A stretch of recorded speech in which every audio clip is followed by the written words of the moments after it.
So I'm Marina Martello. I'm from the University of Bologna, and I am a biotechnologist, and I work in the Institute of Hematology Seragnoli in Bologna. And this year, at 2026, the artificial intelligence was a very insightful topic, and I had the occasion to listen about a very insightful presentation, both oral presentation and also poster presentation. And I think that it is a very intriguing and very crucial topic, since it is really new, and particularly clinicians tend to be skeptic in some occasion.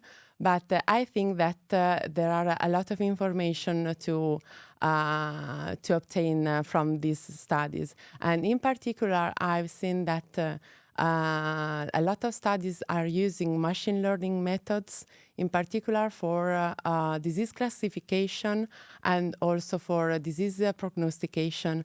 And in particular, I've heard about a very important study from the Uppsala University that has tried to use a machine learning pipeline, a machine learning framework that can integrate very different kind of information, such as genomic, transcriptomic, and also methylation information about the disease, in order to be more precise into define the disease, in particular AML, but also ALL. And in particular to help clinicians to identify those very hard to classify subtype of ALL disease, in particular TLL. And also today I've heard about a very important studies from the Humanitas Center of Milan, where they have three important ongoing projects that utilize artificial intelligence, and they are using a lot of artificial intelligence method to integrate those kind of very different features of the disease. And I think that in that moment, we are in a moment where this information can be very helpful and to both classify the disease and also to improve the disease prognostication.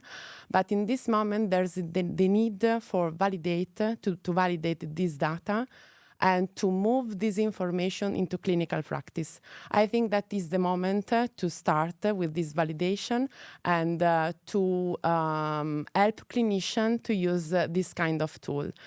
Another important progress is in the use of large language model to help clinicians to support decision.